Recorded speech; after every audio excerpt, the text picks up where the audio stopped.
Well, Falcon and Winter Soldier director addresses fan theory that Bucky Barnes is bisexual. Ooh, yeah. Well, anyway, once again, here we are at Bounding into Comics. And, oh, look at that. The happy couple. So, yeah, this kind of went around for a while online with Tumblr accounts and DeviantArt and stuff like that. And then, of course, Twitter. Originally, it was Bucky and Steve Rogers as lovers and all that. And some demand that it had to be made canon within the story, even though there is absolutely nothing there. They were old friends, and of course the story where Captain America kind of risks everything to go after and try to save Bucky, which he does, even though Bucky had been used as a deadly assassin and all that stuff. But you know, this is like, oh, he wouldn't have done it if he hadn't banged him once in a while. So it's absurd responding to shippers who are not all. I mean, I'm sure some people just do these cartoons online just, you know, for a goof, you know, and then that's it. But some people get very obsessive about it. Just check out Star Wars with the Raylos.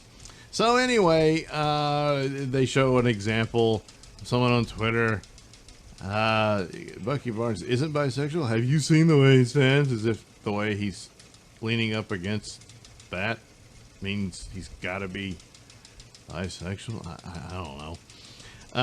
But anyway, they go on about, hey, look, he dated women. That's not going to work, because they'll just say, yeah, but he was in the past, and you know, back then you couldn't be true to yourself. And I'm sure he was in deep denial, and he was fighting it, which shouldn't have been too difficult with these babes, you know, because it's Steve who's not interested. He wants to go join the army.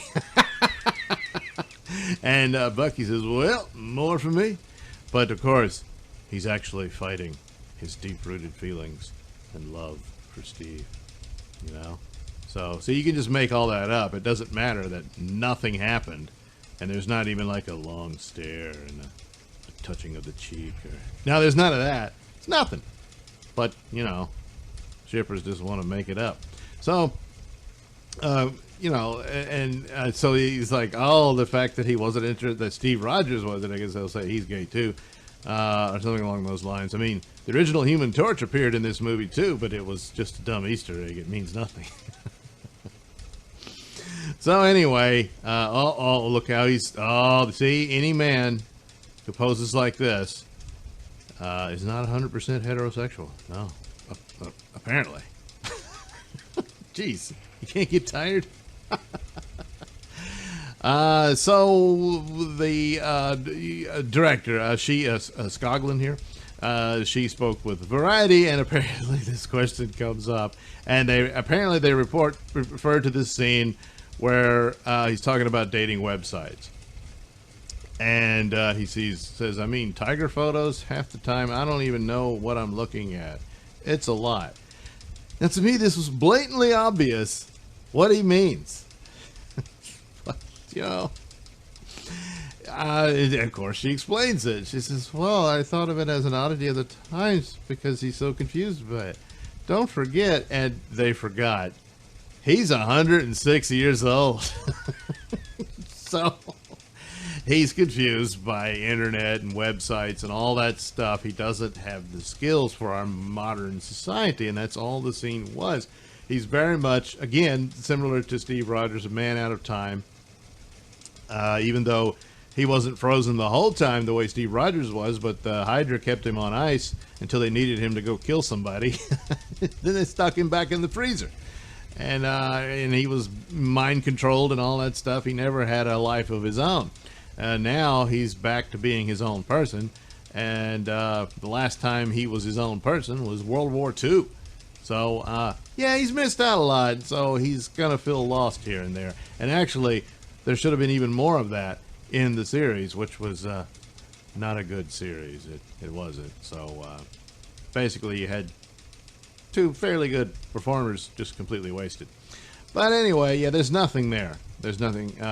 Hey, maybe there's something going on here, huh? They actually have a history, somewhat. Yeah, well, he's probably going to chase after Sharon or something. But anyway, but then she goes, "It's really love, right?" But it's just they're pals, you know. And she goes into this sensitive to masculinity of any kind of barrier between that love or how it should manifest. I'm completely fluid. Well, you might be, but that doesn't mean they are. Yeah, they're buddies. They had a mutual friend. There was tension between them because Sam gave up the shield at first, and Bucky thought that was a betrayal of Steve's memory. And there you go. That's all it was. And then in the end, they came together with some slap job PC crap thrown in. And then the show just sort of fizzles. And Sam feels sorry for a terrorist. Yeah, it was a terrible show. But as far as any underlying, they're going to get it on, no, it's not there. But, you know, how badly things are plotted, yeah, the sequel or the movie, because there's going to be a Captain America 4, they could just suddenly slap that in too, you know? And suddenly, they're lovers. Yeah. Finally finding love. But then, you know, there's the problem. I don't know much about the actors' personal lives because I don't care about that stuff. But if neither man is gay or bisexual, then they'll have to give up the parts because under the rules, you have to actually be every aspect of the character you play, especially their sexuality. So they'd have to give it up. Or they could just say, "Oh, I identify as pansexual," and there you go. Whether you've only ever had sex with women, but nevertheless, well, I might have thought about it. Maybe whatever you got to say to keep your job, you know, maybe that would pass and it would work out. Then there's the other problem, like I mentioned earlier, the Raylos. They're going to be upset when you two aren't actually married in real life. They're going to be stalking Sebastian and Anthony here, and why aren't you with Sebastian? And then, why aren't you with Anthony? You know, because that's what they did to poor Adam Driver and Daisy Ridley. Yeah. But that's the fandom these companies appear to want to appeal to more than anyone else. Oh, well. So, yeah, I guess there's no romance here. Oh, that's too bad, huh? Yeah, I don't see it. Thanks for watching and listening. Say, while you're still here, why not like and subscribe and share with your many friends? Yes. Also, check out my mini stores in the link description below. Yes, where you can get t-shirts, hats, mugs, all those goodies with my artwork on them. Oh, yeah. And head over to indieplanet.com and pick up a copy of my comic book, Night Night. Oh, yeah. You can also catch me at my podcast, Mr Nailsin Show, on RadioMisfits.com. And you can also watch my videos on BitChute.com and now on Rumble.com. Oh, my goodness. So many places to watch me and my stuff. Oh, yeah. And if that's not enough for you, well, you can follow me on many social media platforms and say hi to your old pal, Mr. Nailsin.